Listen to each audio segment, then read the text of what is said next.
ओम श्री गणदक्षाय नमः। ओम श्री गणप्रियाय नमः। ओम श्री गणनाथाय नमः। ओम श्री गणपते नमः। रिद्धि सिद्धि के दाता, शुभ लाभ के पिता भगवान श्री गणेश जी महाराज के श्री चरणों में नमन करके, वंदन करके, प्रणाम करके, धोख देकर आज के शुभ दिन की शुभ वेला को हम प्रारंभ करते हैं। जय जय श्री गणेश, जय जय Shri Ganesh. First India news Rajasthan के विशेष शो गुड लक टिप्स के सभी दर्शकों का मैं राज ज्योतिषी पंडित मुकेश शास्त्री हार्दिक अभिनंदन करता हूं, स्वागत करता हूं। आप सभी दर्शकों के ऊपर भगवान श्री हरि का, माँ लक्ष्मी का, माँ बगलामुखी का आशीर्वाद और कृपा दृष्टि हमेशा बनी रहे। आप सभी का कल्याण हो। आज आपके पसंदीदा शो गुड लक टिप्स में हम बात करेंगे सावन मास में घर पर लाकर रखने वाली कुछ ऐसी विशेष चीज़ों के बारे में, वस्तुओं के बारे में, जिन्हें घर में रखने से आपके जीवन में आएगा गुड लक। साथ ही साथ ज़्यादा से ज़्यादा संख्या में आपकी समस्याओं का निःशुल्क लाइव समाधान भी करेंगे। तो जल्दी से आप अपने फ़ोन उठा लीजिए और कीजिए हमें कॉल। हमारा नंबर आपकी टीवी स्क्रीन में नीचे की तरफ फ्लैश हो रहा है। तो चलिए शो की शुरुआत करते हैं आज के शुभ सहयोग के साथ में।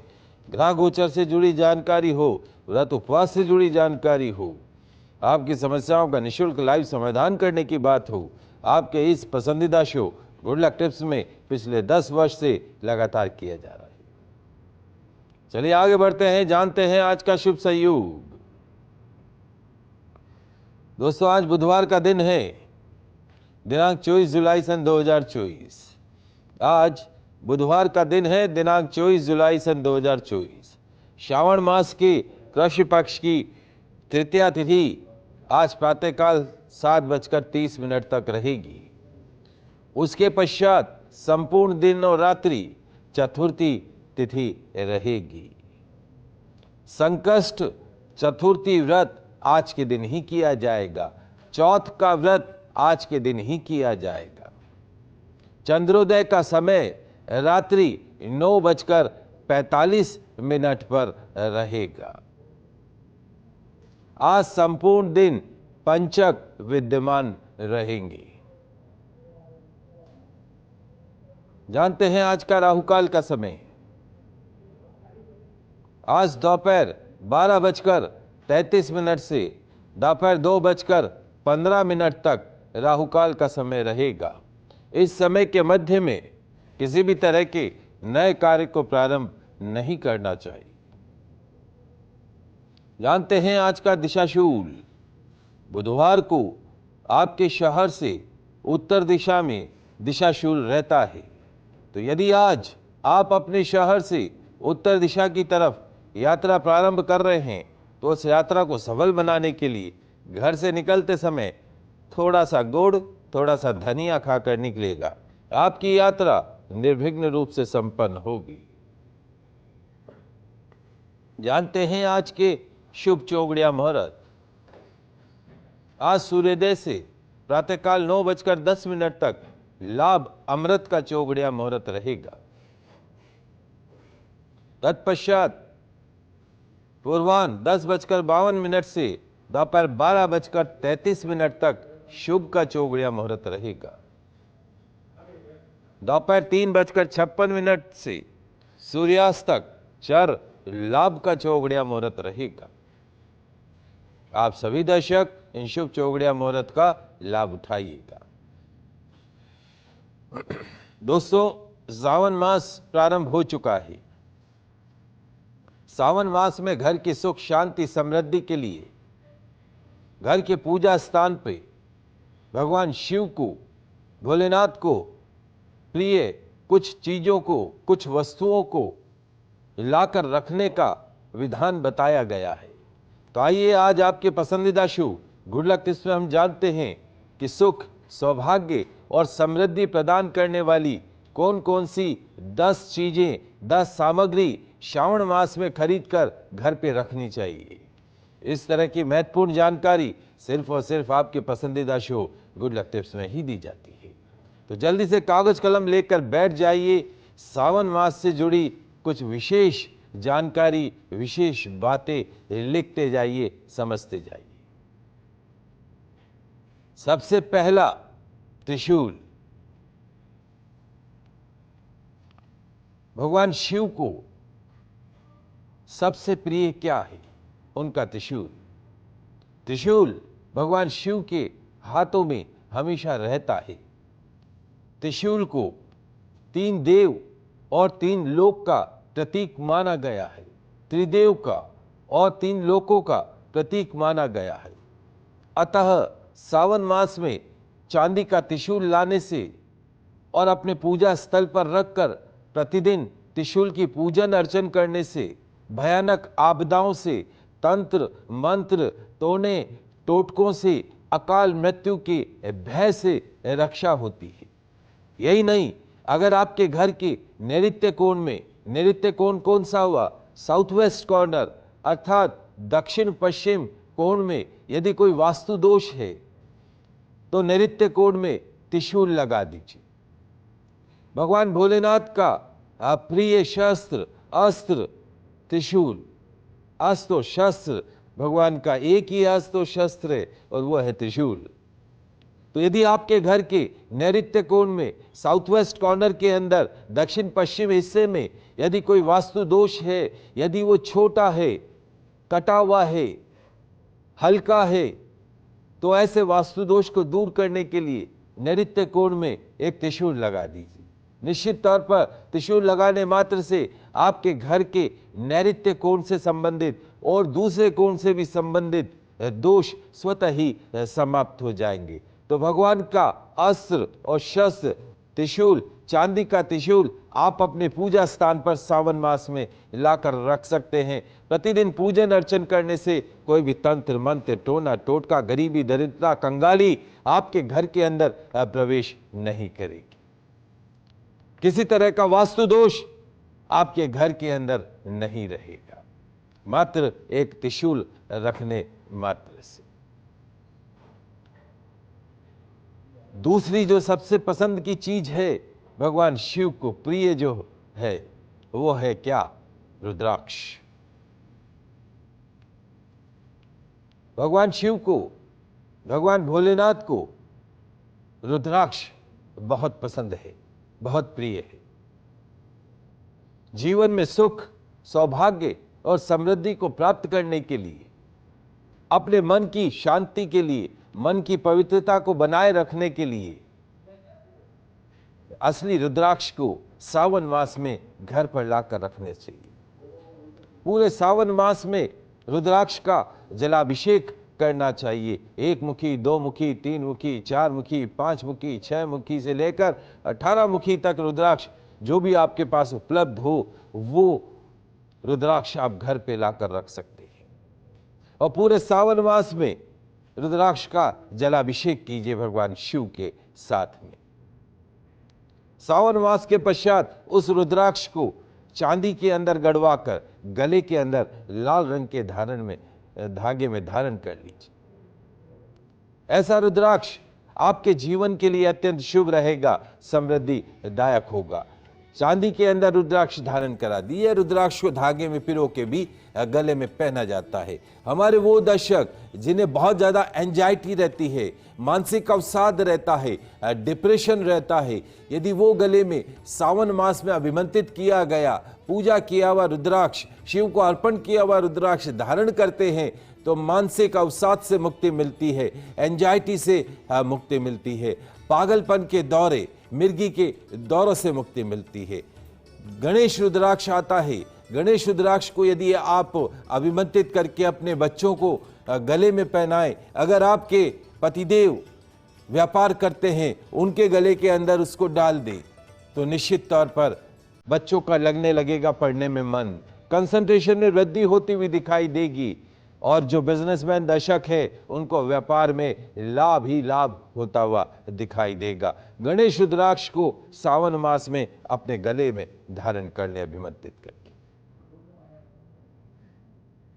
तीसरा, डमरू। हर देवी देवता का एक वाद्य यंत्र होता है, तो भोलेनाथ का पवित्र वाद्य यंत्र कौन सा है? भोलेनाथ का पवित्र वाद्य यंत्र उनका डमरू है, उनका डमरू है। डमरू की पवित्र ध्वनि से आपके घर की, आपके ऑफिस की, आपके फैक्ट्री की समस्त नकारात्मक शक्तियां दूर भागती है। सभी नेगेटिव पावर्स, चाहे तंत्र मंत्र टोना टोटका, उस घर में निवास करता ही नहीं है। गरीबी दरिद्रता उस घर में निवास करती नहीं है जहां प्रतिदिन डम डम डम डमरू बजता रहता हो। भगवान शिव का वाद्य यंत्र डमरू बजता रहता हो।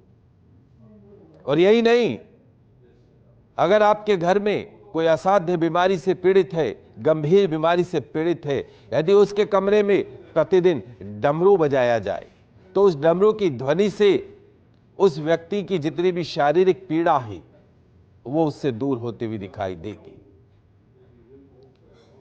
मेडिकल साइंस को चैलेंज किया जा सकता है, मात्र डमरू की आवाज से आप आपकी गंभीर बीमारियों को दूर कर सकते हैं। आर्थराइटिस हो, कैंसर हो, न्यूरो हो, पेट से संबंधित रोग हो, प्रतिदिन सुबह शाम डमरू की ध्वनि आपकी बीमारियों को दूर कर सकती है। तो सावन मास में अपने घर पर लाकर रखे डमरू और रोजाना उसका पूजन करके घर में सुबह शाम डमरू बजाते रहें। पूरे घर में घूमते हुए डमरू बजाते रहें। तंत्र मंत्र टोना टोटका, गरीबी दरिद्रता कंगाली भागेगी आपके घर से कोसों दूर। कुछ कॉलर हमारे साथ जुड़े हुए हैं, उनसे भी बात कर लेते हैं। ममता जी जयपुर से, प्रश्न पूछिए ममता जी। प्रश्न पूछे। हाँ, मेरी बिटिया की अभी शादी फरवरी में ही हुई है। उसका डेट ऑफ बर्थ है 23 अगस्त 1994, 4:42 शाम को। 23 अगस्त 1994, हाँ, शाम को 4:42। 4:42। हाँ, इसकी शादी का अभी फरवरी में ही हुई है, पर दाम्पत्य जीवन इसका सही नहीं चल रहा है। अभी उथल पुथल हो रही है, तो ये कैसा क्या रहेगा आगे, मुझे बताएं। इसकी वाइफ की भी है क्या?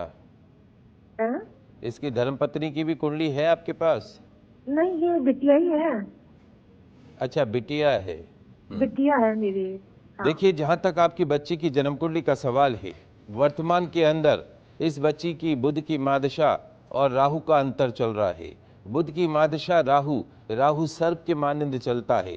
उसका प्रभाव शारीरिक, मानसिक, आर्थिक, दाम्पत्य जीवन में भी पड़ता है। राहु मतलब सर्प, सर्प टेढ़ा मेढ़ा चलता है। सुबह तो लगे पति बहुत प्यार करता है, दिन में लगे कि ये क्या, कुछ ना कुछ वाद विवाद हो जाए, ससुराल में भी फ्लक्चुएशन रहे। ये पीरियड इसका रहता है जनवरी 2027 तक। इसकी जन्म कुंडली के अंदर शुक्र नीच राशि का है, साथ में दाम्पत्य भाव का स्वामी बुध कुंडली में अस्त है। अस्त बोले तो डूबा हुआ है, जैसे सूर्य अस्त हो जाता है, गर्मी रोशनी खत्म हो जाती है, उसी तरीके से इसका विवाह के घर का, पति के घर का स्वामी बुध अस्त है, डूबा हुआ है, और शुक्र नीच राशि का हो गया है। भूल कर भी डायमंड इस बच्ची को नहीं पहनाना। इसको बोलिएगा अगर कोई डायमंड पहन रखा है तो डायमंड को उतार दे, डायमंड नहीं पहनना है। पन्ना रत्न, हरे रंग का जो पत्थर होता है पन्ना, इंग्लिश में एमराल्ड बोलते हैं, पन्ना रत्न सीधे हाथ में सबसे छोटी उंगली में सोने के अंदर हमेशा पहना के रखें। हरे कपड़े खूब पहने, हरी सब्जी खूब खाए, हरी चद्दर पे सोए। हर शुक्रवार को 10 वर्ष से कम की कन्याओं को कुछ ना कुछ गिफ्ट देना है। रात को सोते समय पति के सिराने, गद्दे के नीचे मांग में भरने वाला सिंदूर, खुद के सिराने, गद्दे के नीचे कपूर की टिकिया, सुबह उठ के स्नान करके वो सिंदूर मांग में भर ले और थोड़ा सा बेड पे कमरे में छिड़क दे, और कपूर की टिकिया एक मिट्टी के दीपक में बेडरूम में जला दे। 40 दिन ये उपाय करना है, अंडरस्टैंडिंग बढ़ती हुई नजर आएगी। ओम रीम मोहिनी मम पति मोहे मोहे, ओम रीम स्वाहा, ओम रीम मोहिनी मम पति मोहे मोहे, ओम रीम स्वाहा। इस मंत्र का जाप करें 40 दिन लगातार, पीरियड्स के दिनों को छोड़कर शिवलिंग के ऊपर शहद चढ़ाए, पूर्ण दाम्पत्य सुख प्राप्त होगा। 3 साल थोड़ा सब्र करना होगा, और बाकी पन्ना रत्न धारण कर ले। माता रानी से प्रार्थना करेंगे निश्चित तौर पे बच्ची का वैवाहिक जीवन सुख में रहे। लता पाली से जुड़ी, आपका प्रश्न पूछिए लता। नमस्ते पंडित जी। नमस्ते।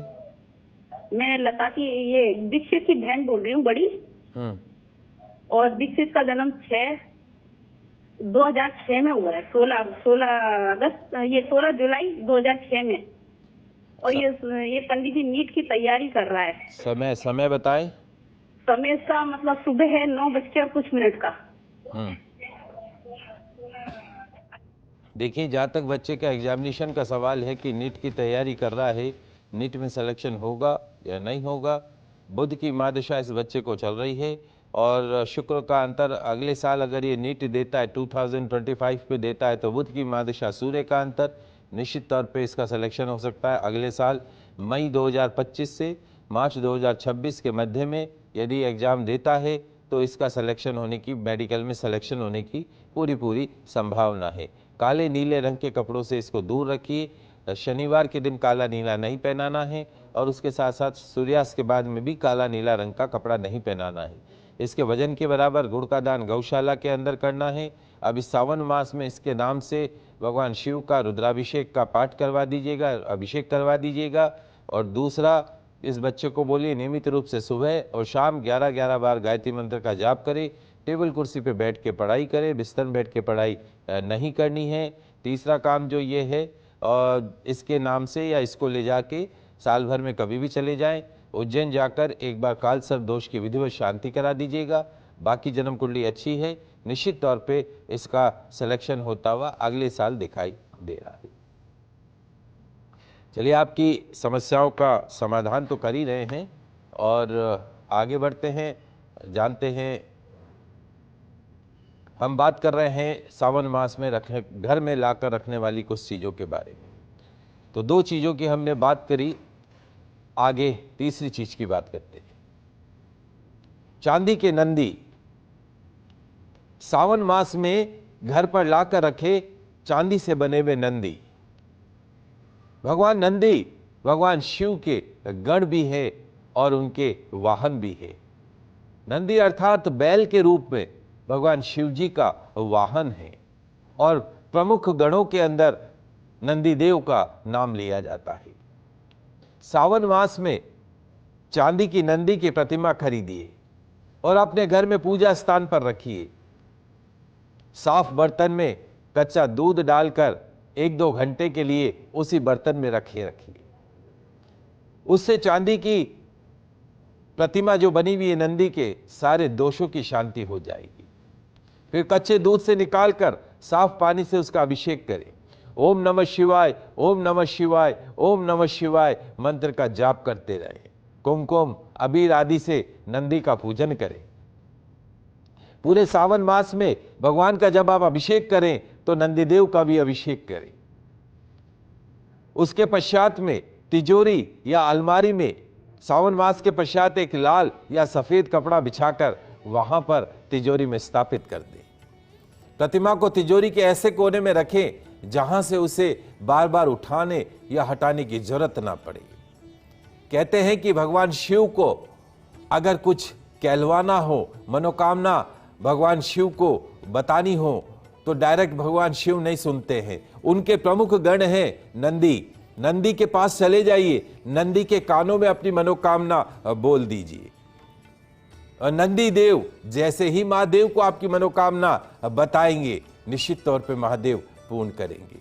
तो जब भी आप कहीं पे परेशान हो, अड़चने हो जाए, रुकावट हो जाए, तो नंदी देव के कान में जाके बोल दीजिएगा, आपकी परेशानी भोलेनाथ के आशीर्वाद से दूर हो जाएगी। नंदी देव को घर की तिजोरी में स्थापित करें, मां लक्ष्मी की कृपा हमेशा बरसती रहेगी। शारीरिक कष्ट दूर करने हेतु पानी में अपनी छाया देखकर नंदी देव पर चढ़ाइए। वर्किंग सेक्टर में, कार्य क्षेत्र में प्रमोशन, तरक्की, उन्नति, मनचाही जगह पर ट्रांसफर प्राप्त करने के लिए नंदी पर चढ़ा हुआ चांदी का सिक्का ऑफिस की दराज में स्थापित कर दीजिए। शिव पूजा के पश्चात नंदी के सींग को स्पर्श करके अपने मस्तक पर लगाए, कंसंट्रेशन के अंदर वृद्धि होती दिखाई देगी। अगर आप समझते हैं भगवान शिव से अपनी मुराद कहेंगे तो भगवान शिव आपकी बात सुन लेंगे, तो आप इस धारणा को मन से निकाल दीजिए। भगवान शिव तक अगर बात पहुंचानी है तो नंदी महाराज को खुश कीजिए। नंदी महाराज खुश होंगे तभी आपकी बात भगवान शिव तक पहुंचेगी। भगवान शिव ने नंदी महाराज को वरदान दिया, जो भी व्यक्ति तुम्हारी कान में आकर अपनी मुराद बताएगा मैं उसे सुन लूंगा। आज मन की मुराद मांगने के लिए नंदी महाराज के कान में अपनी बात अवश्य कहिएगा। जल पात्र भगवान शिव को अत्यंत प्रिय है।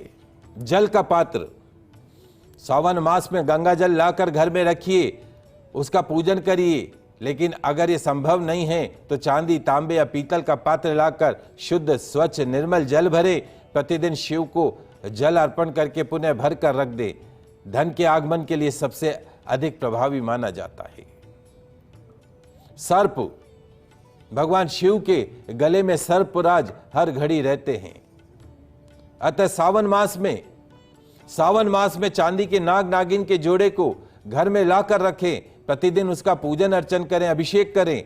सावन मास के अंतिम दिन किसी शिव मंदिर में ले जाकर शिवलिंग पर अर्पण कर दें। पितृदोष, कालसर्प दोष से मुक्ति मिलेगी, सर्प दोष से मुक्ति मिलेगी। बात कर रहे सावन मास में घर पर लाकर रखने वाली कुछ चीजों के बारे में। आगे बढ़ते, चांदी की डिब्बी में भस्म। सावन मास में शिव मंदिर से भस्म लाकर चांदी की डिब्बी में लाकर रखें।